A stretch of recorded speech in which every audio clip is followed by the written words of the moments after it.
Final Fantasy in July, it's been weird.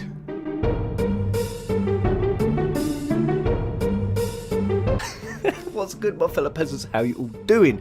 Now I don't know why, as I've looked for news videos to do in July in Final Fantasy, there's been no specific story, it's just been snippets of weirdness. So we're going to cover it, we're going to break it down, we're going to go through all of the strange shit that's going on. So patch 1.13, sorry, for Final Fantasy 15 has gone live, it's out. And they brought back the Magitech exosuits, and I have to say, when I saw them, I mean, that is literally Glauca. I mean, shit, fucking spoilers. I bet Glauca. Slip of the tongue. I mean, that is literally Glauca's armor. What the hell? I mean, everything down to the lip that comes out front, the shape of the helmet. I mean, that is no coincidence. I don't know what Square Enix are going for there. I mean, of course, every fan's gonna make the link in their head. I mean, are we supposed to take anything from this? Have Noctis and Co become demons? I mean, I don't know, but I mean, I guess it kind of makes sense because Glauca was pretty much close to invincible. He was a badass motherfucker. All I'm going to say is, despite it looking like Glauca's armor and me trying to work out the logic of that, I'm going to say, that all aside, it's dope. It's so much better than the Power Rangers. Just so much better, so much more tasteful, so much classier. I like it. And quickly breaking down the rest of patch 1.13, although you're going to find it all over the internet, they've got a boss out, Melusine. Melusine? Now, for anyone who's interested, that is a figure from European folklore, a female spirit of fresh water in a sacred spring or river. And that's quite cool because where you fight it in the game is in a swamp. Well, it's a manky swamp. Nothing fresh or sacred about this bog of eternal stench, and she is usually depicted as a woman who is a serpent or fish from the waist down. But she sometimes has wings, tails, and long story short, this creature is a mythological creature. It comes from northern and western areas of France, Luxembourg, and the Low Countries. I thought that was pretty cool, especially because the last time we had this was back in Final Fantasy V. And Final Fantasy V went balls to the walls with mythology creatures. So personally, I think that was the coolest part of this patch. I really like it when old creatures return and when they've got some mythological ties. And you know, with this particular Melusine, there is this whole love story. Now, I've not played 1.13, but from what I saw on YouTube, some hunter gives you the quest, and then you taking back a letter from an ex-loved one. But if that is the case, there is this whole story of the original Melusine being a woman, and she was with some royal guy from Cyprus, and there was like this love story. So I think they're just kind of replaying that and retelling that, and I like that because it just shows a little bit of detail. It shows they've put thought into it. The Chocobo Moogle Chocobo Carnival. It's back, it's back. You can frolic, various bug fixes. Oh no, I've changed my mind. No, the best part of this patch, I know some people don't like this, but they're bringing back the cross-chain combination attacks. Now, they were in episode Dusky, and it's where you kind of had to hit the action commands. I love that in episode Dusky. That was dope, where you were just constantly wailing, and the Gladiolus and Ignis, and they was jumping over each other's backs, and Ignis would come sliding. I mean, it was slick. I was so disappointed when that mechanic didn't make it. I mean, I get that it kind of got replaced, but I think that's really cool. I really think that should have stayed. So to see it return, yes, yes, yes. Really? Forza. Yep, I saw this the other day. This is where July starts getting weird, people. They've brought the Regalia to Forza, and I have no idea why. I mean, what? It just makes no sense. What does the Regalia weigh? Like 50 fucking tons? What the fuck is the handling going to be like on this car? Ah. I mean, I guess it's okay. They got the little dog. I don't know if there's like a little shout out to Umbra. So yeah, Final Fantasy 15 and Forza have collabed. Who's asking for it? Who is asking for this? Just no one. Now, I know some of the Forza crew, I mean, I've looked at the comments, and they're saying the same thing. No one wants this. At the same time, people are saying it's a free goddamn car. Stop complaining. But in my opinion, what I don't like about this, although I feel like a total knobhead for taking it seriously, is it just feels like Final Fantasy 15, it's collabed with so many different things now, that it kind of just feels like, you know, Square Enix are pimping it out. I mean, does anyone else feel like that? Like 15 is just some hoe being passed around to be banged.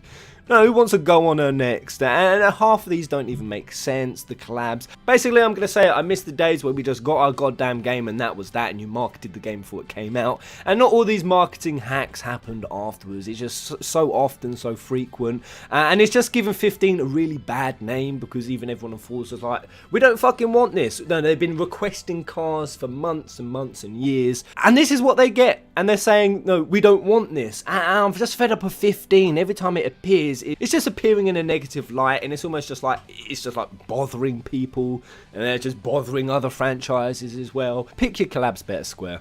That's all I'm saying. And while we're going on the car theme, Audi R8, they have come up with a concept for something that you might recognize.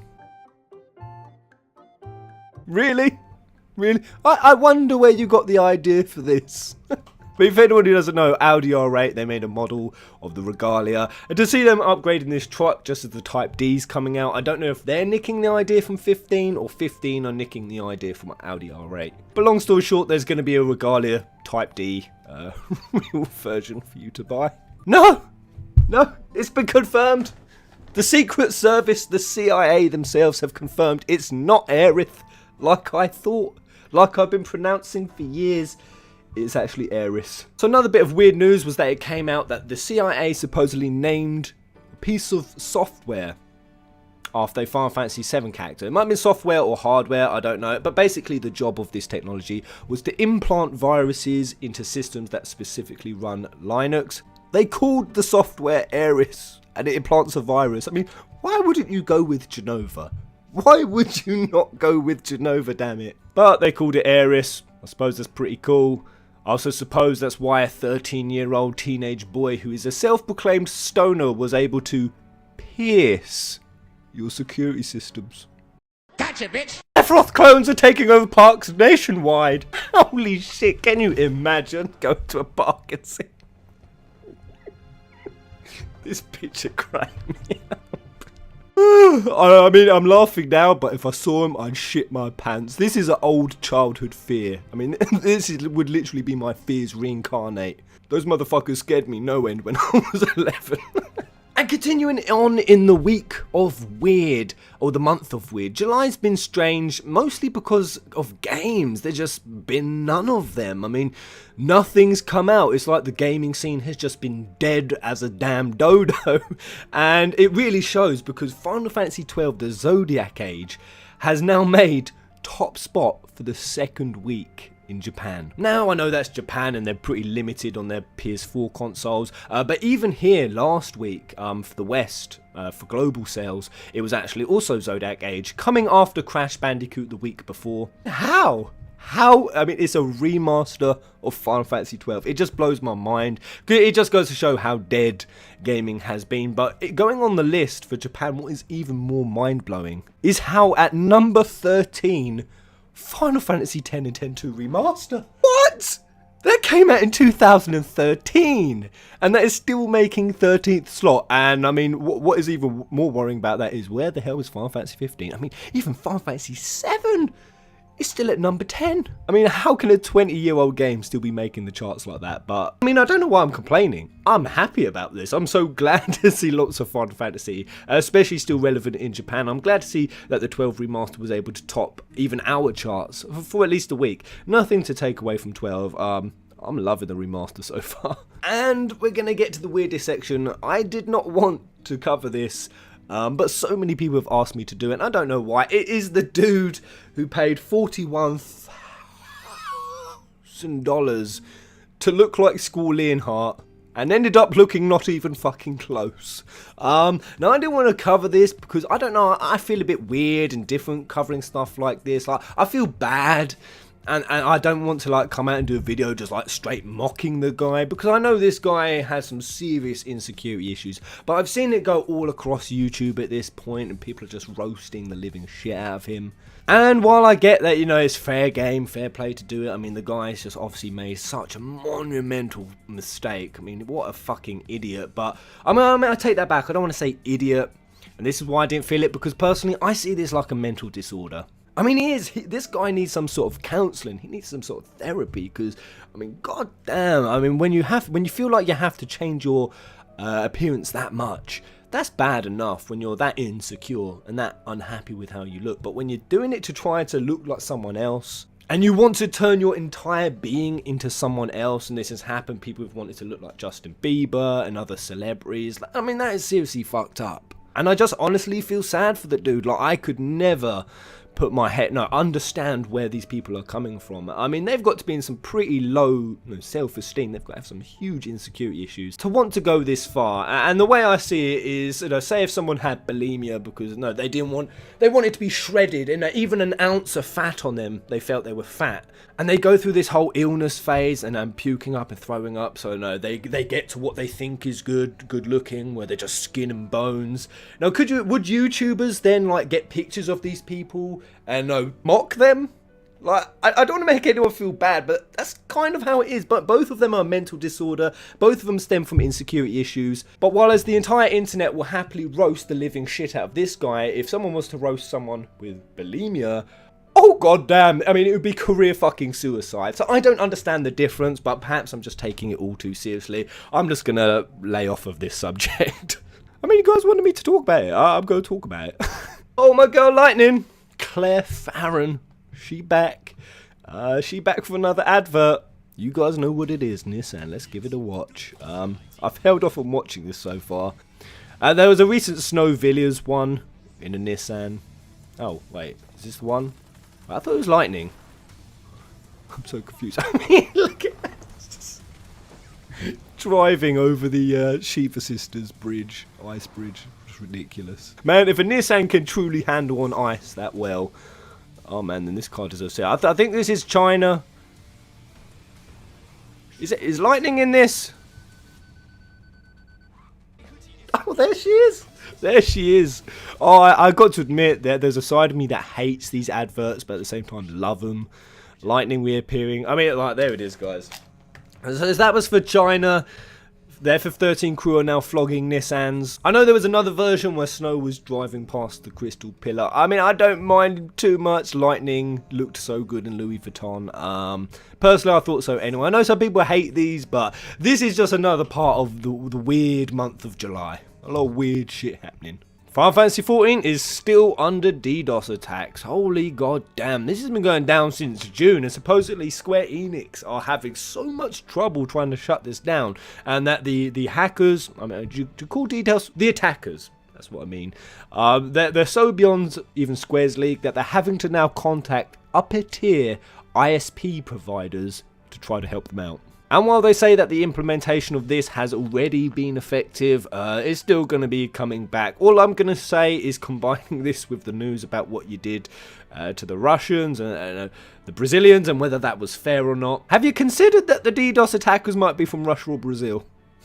Getting their revenge on you. But that's about everything for the weirds. I mean, this is how quiet a month it's been. But going on to some really positive, good stuff that's really made me hype this month. For one, Dissidia beta keys, they're rolling out, and I'm actually really glad to see that they're actually rolling out a lot for people to try out the beta when it comes. And all I'm going to say is, while I can't make any promises, I've had tons offered to me. Of course, I can only have one. I only have a need for one, but it's been fellow Final Fantasy peasants. Thank you to everyone who offered me one. And indeed, if you are after Dissidia beta key, by all means, go to the link in the description, come to the Facebook group. We've got some of the nicest group of people, and I'm pretty sure if you ask, or maybe we can make some sort of thread, if people are after Dissidia beta keys, perhaps within our little community they might be able to offer it to you. So I can make no promises, but for anyone who's really desperate for that Dissidia key, give the group a shot. And if you don't want to try the Facebook group, we don't have any luck, I did find an article which I'll leave a link in the description. It's grab a free code for Dissidia NT, and apparently gamesradar.com, almost forgot the name, they've got 12,000 closed beta keys to give away, and all you have to do is enter your email address. Simple as that. What was really interesting though is how it says, and you won't need PlayStation Plus membership to play. Won't need. FF15 Comrades, the multiplayer expansion, 3 days guys, and we get to play it for a week. If you fit the criteria, which I described in my last video. But after I did that video, I realised, I missed a ton of information. It's got everything from your requirements, so if you want to go and check whether you're going to be viable for it, it says when it's available, playable characters, which that says we get to create, control and save up to 8 avatars, outposts, weapons, katanas, clubs, daggers, shurikens, and also royal sigils. Now this is going to be a little reminder, invoke the powers of sovereigns for your avatar. With a new feature, equip one of 4 default royal sigils. Now, it was before I even saw this, I realised that we are playing Kingsglaive. We are actually Glaive. And I was kind of confused at first, because when I saw this picture, it kind of looked like a hunter outpost. It really made me think it. But even in this picture, if you zoom in closer on the tent, it actually has the Kingsglaive logo. That's why we can use magic. Now, where this is all going to take place, though, I don't know. I mean, supposedly the Glaive didn't fully disband after the end, but I don't know whether this is all going to be taken part before Kingsglaive, which would be a really cool era to set it in, to kind of see what was happening with the Glaive outside of Insomnia. I just really hope if that is the case, there is plenty of throwback to the movie, because that's the one thing that, as you guys know, really pissed me off about the game, is how it just had virtually no connection to the video game, the movie, to the video game. And finish up, there's going to be quests, there's going to be meals. Someone other than Ignis will be coming up with a new recipe.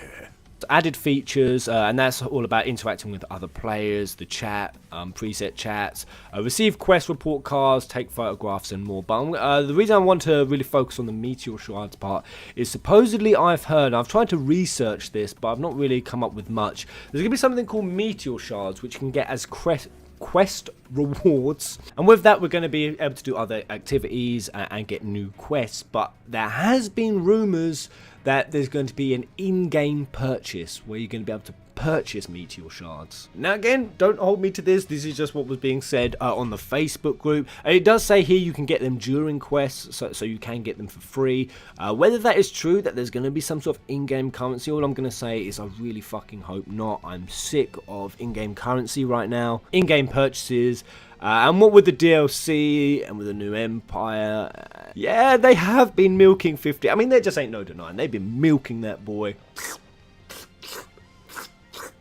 I mean, I get why they've got a hefty bill to cover, but yeah, I mean, I just think that would really piss people off. So hopefully that's not true. And the last 2 bits I want to cover, one isn't even Final Fantasy related at all, but because I'm live streaming it right now, and throughout my live stream I've been saying I want this. If they did this, it would be so dope. A Persona 5 anime is happening, it's coming out 2018. I'm just fucking buzzing for that. Come on, I'm not even finished with Persona 5 and I'm pumped for this. And the last bit is a really cool detail that Makoto, person who I have on my Facebook group, he always keeps me updated on the news. Shout out to you, man. You are the FFP news reporter. A really cool detail in Dissidia that supposedly, depending on what characters we pick, they've got different facial expressions or mannerisms depending on who the party leader is. So the example that Makoto gives is that if you've got Lightning, depending on who the party leader is, she'll either be happy in appearance, but if it's someone she doesn't like, she'll actually have a sad expression. Another one was if Kefka's the leader, Terra will look uncomfortable, whereas usually she'll look quite chipper. And I just thought that was really cool and wanted to share that, because I like those little bits of detail in Dissidia. I really hope they do have that level of detail throughout in kind of the voice acting, voice commands on attacks and the way it interacts. So I'm just still super buzzing for Dissidia, but that's about it, guys. That is almost a wrap of July, everything that's happened. Also, Sakaguchi confirmed that FF9 is the best Final Fantasy. I like 9, of course. Final Fantasy IX is the best. Well, you heard it here from the man himself. So here you go. And so the debate is finally over. You heard it from the man himself. Done. Oh, it made me chuckle to no end when this made the headline news for Final Fantasy for almost a week. The really funny thing is this was no new news. It was about 4 or 5 years ago Sakaguchi said this, that FF9 in his opinion was the best FF. He loves it. He loves Final Fantasy 9. And that's it, guys. I have probably missed off a ton of information, but I just want to do a catch-up video for everything that's happening right now. And let me know in the comment section below what video you want me to cover next. I've got some really crazy ideas right now. My head's in a really strange place for videos. Top 10 dumbest Final Fantasy characters, and how much can Cloud Strife bench press? Tell me you don't want to see that. Tell me you don't want me to scientifically work out how much Cloud can bench press or Sephiroth can squat. Nope, that's enough weird for 1 month. Until the next video. Goodbye.